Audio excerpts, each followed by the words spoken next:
Gainesville. This is the Super 6 Challenge. We're at the Stephen C. O'Connell Center, the best in women's gymnastics, happening after 3 rotations. The #1 team in America, UCLA. The #2 team in America, Georgia, at 1-2. Alabama, Penn State, Florida, and LSU. Along with Kathy Johnson-Clark, I'm Chris Marlowe. We expected UCLA to be good, and the Bruins have been, but Georgia's hanging right with them. This is a big meet for this early in the season, and both UCLA and Georgia are handling it beautifully, doing a big level of gymnastics, doing it cleanly, and boy, are they close. Now, UCLA has to go to beam and floor still. They shine on floor, but beam is beam. It is where they captured the national title, though, last year. And Georgia has to go to bars and beam. So it's going to be tight all the way through. Any one performer impressed you so far? All of them. I mean, Ani Willis, being the defending national champion, I think is doing very, very well. Everybody is, particularly early in the season. I know I keep saying that, but it's really amazing that they get going this quickly. Valerie Condos-Field is the head coach for UCLA. She is in her 12th season. 225 and 47, and earlier she talked about her national championship run. We do talk about the fact that there's no such thing as a big meet.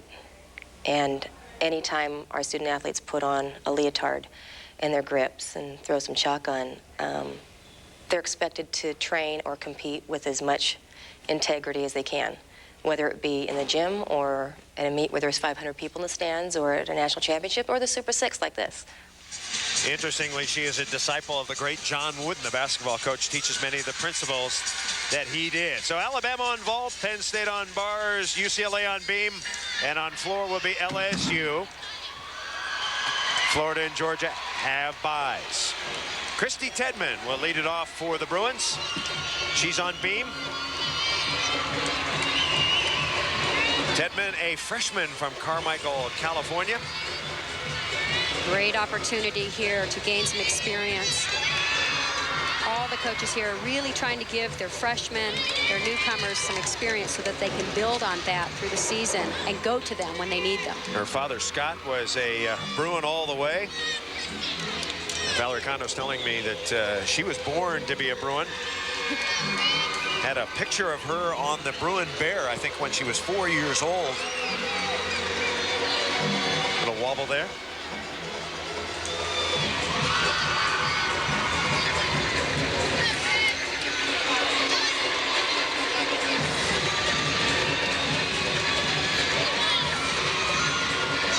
See a little bit of nerves in her face, a little tightness, and checking everything. As you get the confidence, you attack the landings. You assume you're going to stick, not assume you're going to make a mistake. Yep. Oh, man. Gosh. And her foot just slipped off the bar. And luckily, she wasn't hurt. Oh, boy. Well, it may have gotten her ankle. You know what? I think it did, possibly her foot, because anytime you get part of the beam and you kind of snap, you hurt the ankle or the foot.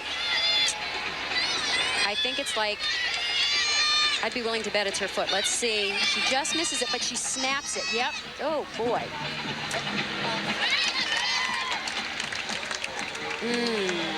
A little disoriented. She goes to get up, and this is where she notices that she's still the competitor. And the pain sets in for Christy Tedman. So Tedman with a bag of ice now. And because of the fall, her score lowered to an 8.9. So UCLA may struggle a bit here beam-wise. Remember, they count 5 of the 6 scores. And with Tedman's low score, they'll have to hit the other 5. The rest of the competitors are all veterans, and they know their job to pick up.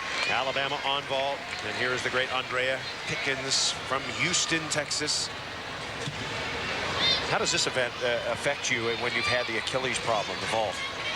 Depends on how you land. She's going to land facing the horse, which should be a little easier. You don't want to come in short, though.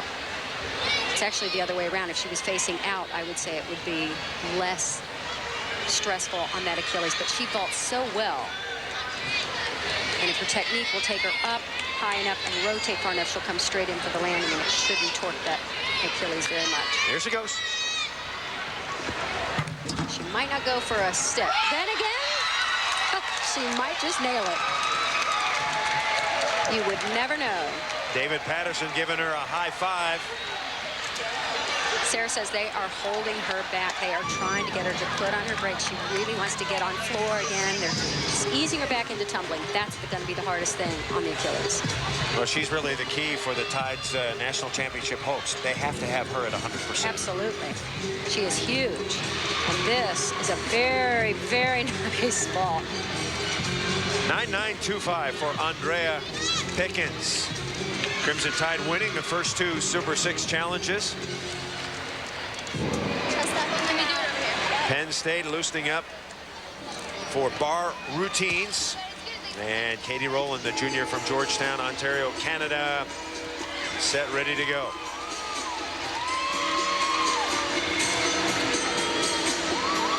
Penn State's coached by Steve Shepard, second in the Big Ten to Michigan a year ago.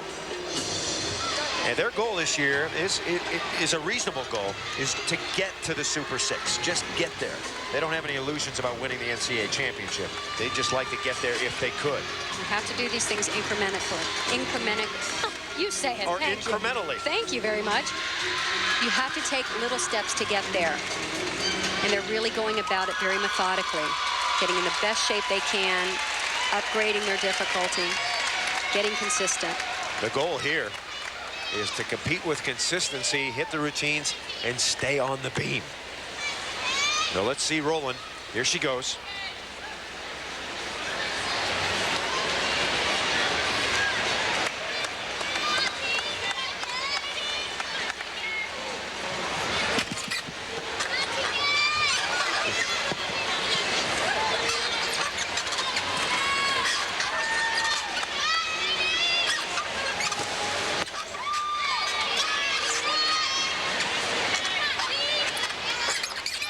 That was a nice transition right to handstand. The first pirouettes weren't quite in handstand. And the release move, not huge and spectacular, but very nicely done. Clean exercise. And a solid landing. Steady.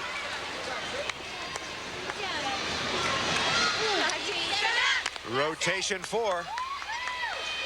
Continuing. We're going to come back to the Super 6 Challenge. We'll have more right after this.